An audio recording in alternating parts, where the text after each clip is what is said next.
నమస్కారం. ఈరోజు మనం ఒక ఇంట్రెస్టింగ్ సర్క్యులర్ గురించి మాట్లాడుకుందాం. ఇది ఫార్మసీ కౌన్సిల్ ఆఫ్ ఇండియా అంటే పీసీఐ నుండి వచ్చింది. అవును. దీని రెఫ్నో 1490/2025 పీసీఐ, డేట్ ఆగస్ట్ 26, 2025. ఇది దేశంలో ఉన్న అన్ని స్టేట్ ఫార్మసీ కౌన్సిల్స్కి, యూటీలకి, ఇంకా ఫార్మసీ యాక్ట్ కింద రికగ్నైజ్ అయిన అన్ని ఇన్స్టిట్యూషన్స్కి పంపించారు. అవును, సెక్షన్ 12 కింద ఉన్న అన్ని సంస్థలకు. కరెక్ట్. దీని మెయిన్ టాపిక్ ఏంటంటే శాప్ రాబోయే 5th national pharmaco vigilance week 2025 celebrations గురించి. దీని గురించి కొంచెం లోతుగా చూద్దాం. తప్పకుండా. ఈ సర్క్యులర్కి బేసిస్ ఏంటంటే ఘాజియాబాద్లో ఉంది కదా ఇండియన్ ఫార్మకోపియా కమిషన్, మన ఐపీసీ. ఐపీసీ వాళ్ళ secretary come scientific director office నుండి వచ్చిన ఒక ఫ్లయ్యర్ ఆధారంగా ఇది ఇచ్చారు. మెయిన్ ఏమంటే ఫార్మకో విజిలెన్స్ ఇంపార్టెన్స్ మీద అవేర్నెస్ పెంచడం. ఫార్మకో విజిలెన్స్ ఈ పదం వింటుంటాం కానీ కొంచెం టెక్నికల్గా అనిపిస్తుంది కదా. అంటే ఏంటి అసలు, సింపుల్గా చెప్పాలంటే? మంచి ప్రశ్న. ఫార్మకో విజిలెన్స్ అంటే సింపుల్గా చెప్పాలంటే మందులు మార్కెట్లోకి వచ్చాక వాటిని వాడినప్పుడు ఏవైనా సైడ్ ఎఫెక్ట్స్ వస్తే, అంటే మనం అడ్వర్స్ డ్రగ్ రియాక్షన్స్ అంటాం కదా, ఏడీఆర్స్. అవును, ఏడీఆర్స్.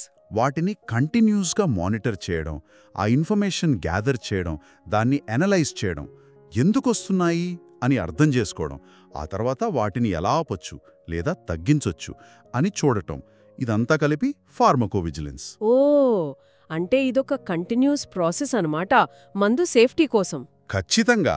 ఇది పేషెంట్ సేఫ్టీకి చాలా చాలా ఇంపార్టెంట్. మనం వాడే డ్రగ్స్ ఎఫెక్టివ్గా ఉండటమే కాదు, సేఫ్గా కూడా ఉండాలి కదా. దానికి ఈ సిస్టమ్ కీలకం. ఇది కేవలం కంపెనీలు, డాక్టర్ల పనే కాదు, అందరి బాధ్యత. అవును, ఫార్మసిస్టులు, నర్సులు, హెల్త్ వర్కర్స్, ఇంకా ముఖ్యంగా మందులు వాడేవాళ్లు అంటే పేషెంట్స్ కూడా ఇందులో భాగమే. Got it. అంటే మనం వాడే మెడిసిన్ సేఫ్టీని ఎవరో ఒకరు చూస్తున్నారన్న భరోసా ఇస్తుందన్నమాట. సరే, మరి ఈ 5th national pharmaco vigilance week ఎప్పుడు జరుపుతున్నారు? థీమ్ ఏమైనా ఉందా దీనికి? ఉంది. ఇది సెప్టెంబర్ 17 నుండి 23, 2025 వరకు దేశవ్యాప్తంగా జరుగుతోంది. ఈ సంవత్సరం థీమ్ కూడా చాలా క్యాచీగా, ఇప్పుడి టెక్నాలజీకి తగ్గట్టుగా పెట్టారు. అవునా? ఏంటది? Your safety just click away, report to PVPI. Oh, your safety just a click away. బావుంది. అంటే ఒక క్లిక్తో మీ సేఫ్టీ మీ చేతుల్లో లాగా ఉందన్నమాట. ఇక్కడ పీవీపీఐ అంటే? పీవీపీఐ అంటే pharmacovigilance programme of India. ఇది మన government of India, ministry of health and family welfare కింద పనిచేసే నేషనల్ ప్రోగ్రామ్. ఇండియాలో ఏడీఆర్ఎస్ మానిటరింగ్కి ఇదే నోడల్ ఏజెన్సీ అన్నమాట. జస్ట్ అ క్లిక్ అవే అంటే మందుల వల్ల ఏదన్నా ఇబ్బంది వస్తే రిపోర్ట్ చేయడం చాలా ఈజీ అయిపోయిందని చెప్పడమేనా దీని ఉద్దేశ్యం? ఖచ్చితంగా, దాని మీనింగ్ అదే. ఇంతకుముందు ఒక ఏడీఆర్ని రిపోర్ట్ చెయ్యాలంటే కొంచెం ప్రొసీజర్ ఉండేది. కొంతమందికి సంకోచం, కొందరికి ఎలా చేయాలో తెలియకపోవడం, ఇలా ఉండేవి. అవును. కానీ ఇప్పుడు టెక్నాలజీ పెరిగింది కదా, సో ఎవరైనా సరే వాళ్లకొచ్చిన ఏదైనా డౌట్ ఉన్నా లేదా కన్ఫర్మ్డ్ సైడ్ ఎఫెక్ట్ అయినా సరే చాలా ఈజీగా డైరెక్ట్గా పీవీపీఐకి ఆన్లైన్లో రిపోర్ట్ చేయవచ్చు అని ఈ థీమ్ హైలైట్ చేస్తోంది. కొన్ని క్లిక్స్తో పనైపోతుంది. ఇదొక రకంగా ఇన్ఫర్మేషన్ ఇవ్వడమే కాదు, పేషెంట్ ఎంపవర్మెంట్ కూడా. అంటే ఆరోగ్య పరిరక్షణలో వాళ్లని కూడా యాక్టివ్ పార్టిసిపెంట్స్గా చేయడం. ఇది నిజంగా చాలా మంచి విషయం. ఆన్లైన్ రిపోర్టింగ్ సులభమైతే ఇంతకుముందు రిపోర్ట్ చేయడానికి మొహమాట పడ్డ వాళ్లు కూడా ముందుకు రావచ్చు. అయితే ఇక్కడ నాకో డౌట్. అడగండి. అందరికీ ఈ క్లిక్ సౌలభ్యం అందుబాటులో ఉంటుందా? మన దేశంలో ముఖ్యంగా గ్రామాల్లో ఇంటర్నెట్ కనెక్టివిటీ, డిజిటల్ లిటరసీ ఇవి ఇంకా ఛాలెంజెస్ కదా? నిజమే, మీరు చెప్పింది కరెక్ట్. డిజిటల్ డివైడ్ అనేది ఉంది, అది వాస్తవం. అయితే ఆన్లైన్ రిపోర్టింగ్ అనేది ఒక మార్గం మాత్రమే, అదే చివరిది కాదు. ఓ, వేరే మార్గాలు కూడా ఉన్నాయా? ఉన్నాయి. ఫార్మసిస్ట్ ద్వారా రిపోర్ట్ చేయొచ్చు, డాక్టర్కి చెప్తే వాళ్ళు రిపోర్ట్ చేయొచ్చు, లేదంటే పీవీపీఐకి డైరెక్ట్గా కాల్ చేసి చెప్పడానికి హెల్ప్ లైన్ నంబర్ కూడా ఉంటుంది. ఈ వీక్లో చేసే యాక్టివిటీస్లో ఈ వేరే ఆప్షన్స్ గురించి కూడా అవేర్నెస్ కల్పిస్తారు. ఫోకస్ అంతా ఆన్లైన్ మీదే కాదు, అన్ని రకాలుగా రిపోర్టింగ్ని ఎంకరేజ్ చేయడమే. ఓకే, అర్థమైంది. అంటే మల్టిపుల్ ఛానల్స్ ఉన్నాయన్నమాట. సరే, మరి ఈ ఫార్మసీ ఇన్స్టిట్యూషన్స్కి పీసీఐ ఇచ్చిన గైడ్లైన్స్ ఏంటి? ఈ వారోత్సవంలో వాళ్ళు ఏమేం చెయ్యాలని ఈ సర్క్యులర్ చెప్తోంది? ఆ సర్క్యులర్లో చాలా యాక్టివిటీస్ సజెస్ట్ చేశారు. ఇవి కేవలం స్టూడెంట్స్ కోసమో ప్రొఫెషనల్స్ కోసమో కాదు, పబ్లిక్ని కూడా ఇన్వాల్వ్ చేయాలనే ఉద్దేశం క్లియర్గా కనిపిస్తోంది. కొన్ని ఎగ్జాంపుల్స్ చూద్దాం. చెప్పండి. ఒకటి, physical activities and community engagement. అంటే హెల్త్ అవేర్నెస్తో పాటు వాకథాన్స్ లాంటివి పెట్టడం. Walkathons, okay. అలాగే సింపుల్గా మెసేజ్ ఇచ్చే నుక్కడ్ నాటక్, స్ట్రీట్ ప్లేస్ లాంటివి. ఇవి కాంప్లెక్స్ విషయాలను కూడా జనానికి ఈజీగా అర్థమయ్యేలా చెప్తాయి కదా. అవును, అవి ఎఫెక్టివ్గా ఉంటాయి. రెండోది, అవేర్నెస్ అండ్ ట్రైనింగ్. అంటే ఏడీఆర్ రిపోర్టింగ్ ఎందుకు ఇంపార్టెంట్ అని చెప్పే సెన్సిటైజేషన్ ట్రైనింగ్స్. డైరెక్ట్గా కమ్యూనిటీలోకి వెళ్ళి జనంతో మాట్లాడే కమ్యూనిటీ అవుట్రీచ్ ప్రోగ్రామ్స్. మూడోది, ప్రొఫెషనల్ డెవలప్మెంట్. డాక్టర్స్, ఫార్మసిస్ట్స్ కోసం సిఎంఈ సెషన్స్, అంటే కంటిన్యూయింగ్ మెడికల్ ఎడ్యుకేషన్. కాన్ఫరెన్సులు, డిబేట్స్ లాంటివి ఆర్గనైజ్ చేయడం. ఓకే. నాలుగోది, స్టూడెంట్స్ని ఎంకరేజ్ చేయడానికి, వాళ్లలో క్రియేటివిటీని, ఇంట్రెస్ట్ని పెంచడానికి poster presentations, oral presentations, quiz కాంటెస్ట్స్, essay competitions ఇలాంటివి. వావ్, లిస్ట్ చాలా పెద్దదే ఉంది. అంటే చాలా wide range of activities plan చేసినట్టున్నారు. అయితే ఇన్ని రకాల యాక్టివిటీస్ చెప్పారు, బానే ఉంది, కానీ చెప్పండి. వీటిని గ్రౌండ్ లెవెల్లో, ముఖ్యంగా చిన్న టౌన్స్లోనూ రూరల్ ఏరియాస్లోనూ ఉండే కాలేజీలు ఎంతవరకు చేయగలవు? వాళ్లకు రీసోర్సెస్, సపోర్ట్ ఆ రేంజ్లో ఉంటాయా? అది చాలా ప్రాక్టికల్ క్వశ్చన్. ఖచ్చితంగా ఛాలెంజెస్ ఉంటాయి. రీసోర్స్ కన్స్ట్రెయిన్స్, లోకల్ కండిషన్స్, జనం నుంచి రెస్పాన్స్ ఇవన్నీ ఉంటాయి. అయితే ఇది కేవలం సజెషన్ లిస్ట్ మాత్రమే కదా. అవును. ప్రతి ఇన్స్టిట్యూషన్ వాళ్లకున్న కెపాసిటీ మేరకు వాళ్ల పరిధిలో చెయ్యొచ్చు. చిన్న స్కేల్లో అయినా సరే లోకల్ పీపుల్కి కనెక్ట్ అయ్యేలా, వాళ్లకు అర్థమయ్యేలా కార్యక్రమాలు డిజైన్ చేసుకోవచ్చు. అంటే కనీసం ప్రయత్నం చేయమని చెప్పడం అన్నమాట. అంతే. చిన్న కాలేజీ దగ్గరలోనూ, స్కూల్స్లోనో, కమ్యూనిటీ సెంటర్స్లోనో ఒక చిన్న అవేర్నెస్ సెషన్ పెట్టొచ్చు. లోకల్ హెల్త్ వర్కర్స్తో కలిసి పనిచేయొచ్చు. ఏదో ఒకటి చేయడం ముఖ్యం, ఎంతో కొంత అవేర్నెస్ కల్పించడం ముఖ్యం. రైట్. ఇందాక కమ్యూనిటీ అవుట్రీచ్ అన్నారు కదా, అందర్నీ రీచ్ అవ్వాలని, ముఖ్యంగా ఈజీగా ఇన్ఫర్మేషన్ అందని వర్గాలను రీచ్ అవ్వాలని ఏమన్నా స్పెసిఫిక్గా చెప్పారా? దానిమీద చాలా స్ట్రెస్ చేశారు సర్క్యులర్లో. సమాజంలోని అన్ని వర్గాలని, ముఖ్యంగా మీరన్నట్టు రూరల్, రిమోట్ ఏరియాస్లో ఉండే ప్రజలని, వాళ్ళని చేరుకోవడానికి స్పెషల్ ఎఫర్ట్స్ పెట్టాలని క్లియర్గా చెప్పారు. ఎలాగా?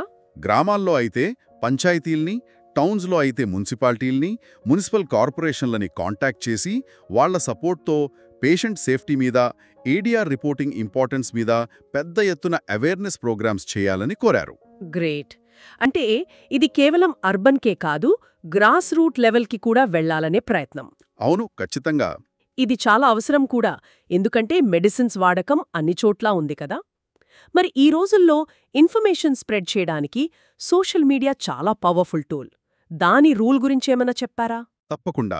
సోషల్ మీడియా ఇంపార్టెన్స్ని రికగ్నైజ్ చేసి దాన్ని ఎఫెక్టివ్గా వాడుకోమని చెప్పారు.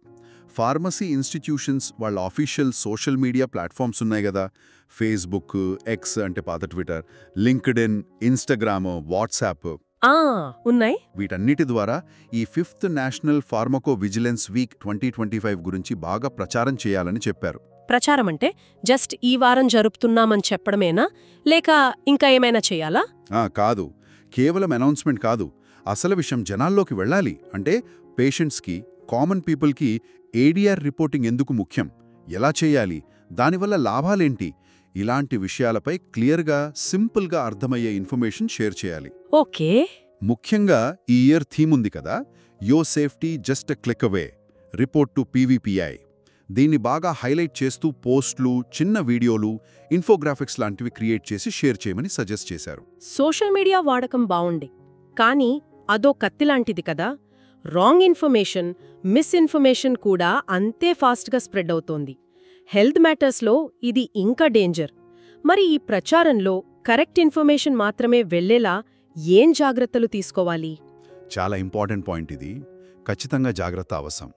ఇన్స్టిట్యూషన్స్ వాళ్ళ అఫీషియల్ హ్యాండిల్స్ నుంచే ఇన్ఫర్మేషన్ షేర్ చేయాలి. అవును. ఇచ్చే కంటెంట్ అంతా పీవీపీఐ గైడ్లైన్స్కి లేదా WHO లాంటి అథెంటిక్ సోర్సెస్కి అనుగుణంగా ఉండాలి. అతిశయోక్తులు ఉండకూడదు. సింపుల్ లాంగ్వేజ్లో ఫ్యాక్ట్స్ మాత్రమే చెప్పాలి. వీలైతే డౌట్స్ ఉంటే క్లారిఫై చేసుకోవటానికి అఫీషియల్ లింక్స్, ఫోన్ నంబర్స్ కూడా ఇవ్వచ్చు. రెస్పాన్సిబుల్గా వాడితేనే సోషల్ మీడియా వల్ల మంచి జరుగుతుంది. నిజమే, బాధ్యత చాలా ముఖ్యం. సరే, మొత్తం మీద మనం ఇదంతా చూస్తే ఈ ఫార్మకో విజిలెన్స్ వీక్ అనేది కేవలం ఫార్మసీ వాళ్లకో, హెల్త్ కేర్ ప్రొఫెషనల్స్కో మాత్రమే సంబంధించిన విషయం కాదు. ఇది మనందరికీ, అంటే మందులు వాడే ప్రతి ఒక్కరికీ చాలా ముఖ్యమైన విషయం అనిపిస్తోంది. అల్టిమేట్గా ఇది పేషెంట్ సేఫ్టీ, ఇంకా పేషెంట్ ఎంపవర్మెంట్కి సంబంధించిన ఇష్యూ. కరెక్టేనా? 100కి 100% కరెక్ట్. పేషెంట్ సేఫ్టీ అనేది హెల్త్ కేర్ సిస్టమ్కి బ్యాక్ బోన్ లాంటిది. మెడిసిన్ జబ్బుని తగ్గించడానికి ఎంత ముఖ్యమో అది సేఫ్గా ఉండటం కూడా అంతే ముఖ్యం. అయితే ఏ మందుకైనా ఎంతో కొంత సైడ్ ఎఫెక్ట్స్ ఉండే ఛాన్స్ ఉంటుంది. అవును. కొన్నిసార్లు అది చాలా రేర్గా రావచ్చు, ఎవరూ ఎక్స్పెక్ట్ చేయనివి రావచ్చు. అలాంటి వాటిని గుర్తించి వెంటనే పీవీపీఐ లాంటి సిస్టమ్స్కి ఇన్ఫార్మ్ చేయడం వల్ల ఆ డేటా అంతా అనలైజ్ చేస్తారు. అవసరమైతే ఆ డ్రగ్ వాడకంపై గైడ్లైన్స్ మార్చడం, లేబుల్ మీద వార్నింగ్స్ యాడ్ చేయడం, ఇంకా సీరియస్ అయితే డ్రగ్ని మార్కెట్ నుంచి తీసేయడం, ఇలాంటి యాక్షన్స్ తీసుకుంటారు. మనం రిపోర్ట్ చేసే ఒక చిన్న ఇన్ఫర్మేషన్ కూడా ఫ్యూచర్లో వేరే వాళ్లకి హాని జరగకుండా ఆపడానికి హెల్ప్ అవుతుంది. అంటే మనమిచ్చే ఫీడ్బ్యాక్ సిస్టమ్ని ఇంప్రూవ్ చేస్తుంది. ఎగ్జాక్ట్లీ. ప్రజలు వాళ్ళకి కలిగిన ఎక్స్పీరియన్స్ని, ముఖ్యంగా మెడిసిన్స్ వల్ల వచ్చిన ఇబ్బందుల్ని భయం లేకుండా, సంకోచం లేకుండా ఈజీగా ఇప్పుడు జస్ట్ క్లిక్ అవే అంటున్నారు. కాబట్టి రిపోర్ట్ చేయగలిగితేనే మన హెల్త్ సిస్టమ్ ఇంకా స్ట్రాంగ్ అవుతుంది. ఈ సర్క్యులర్, ఈ వీక్లీ సెలబ్రేషన్స్ ఇవన్నీ ఆ డైరెక్షన్లోనే అందర్నీ ఎంకరేజ్ చేస్తున్నాయి. నిజమే. ఈ సర్క్యులర్, ఈ నేషనల్ ఫార్మకో విజిలెన్స్ వీక్ గురించి తెలిసాక మందుల భద్రత విషయంలో మనందరి రెస్పాన్సిబిలిటీ ఎంత ఉందో క్లియర్గా అర్థమవుతోంది. ఏడీఆర్ రిపోర్టింగ్ అంటే ఏదో కంప్లైంట్ చేయడం కాదు, అది మన హెల్త్ సిస్టమ్ని బెటర్ చేయడానికి మనమిచ్చే ఒక వాల్యుబుల్ ఇన్పుట్, ఒక కాంట్రిబ్యూషన్ లాంటిది. అవును, మనమిచ్చే ఆ చిన్న ఇన్ఫర్మేషన్ కూడా ఫ్యూచర్లో చాలామందికి ఉపయోగపడచ్చు. ఖచ్చితంగా. ఈ సమాచారం వింటున్న వాళ్ళందరికీ యూస్ఫుల్గా ఉంటుందని ఆశిస్తున్నాము. ప్రతి ఒక్కరూ వాళ్ళ హెల్త్ విషయంలో, వాళ్ళు వాడే మెడిసిన్స్ విషయంలో కొంచెం అప్రమత్తంగా ఉండాలి, బాధ్యతగా ఉండాలి. చివరగా శ్రోతలందరూ దీనిపై ఒక్కసారి ఆలోచించండి. చెప్పండి. మీరు కానీ, మీ ఫ్యామిలీ మెంబర్స్ కానీ ఏదైనా మెడిసిన్ వాడినప్పుడు ఏదైనా చిన్న ఇబ్బంది, అది చాలా మైల్డ్గా అనిపించినా సరే, కలిగితే దాని గురించి మీ డాక్టర్తో గానీ, ఫార్మసిస్ట్తో గానీ ఎంత ఫ్రీగా, సంకోచం లేకుండా మాట్లాడగలుగుతున్నారు? డీటెయిల్స్ అన్నీ చెప్పడానికి మీకు కంఫర్టబుల్గా ఉందా? ఒకవేళ లేదంటే ఎందుకా సంకోచం?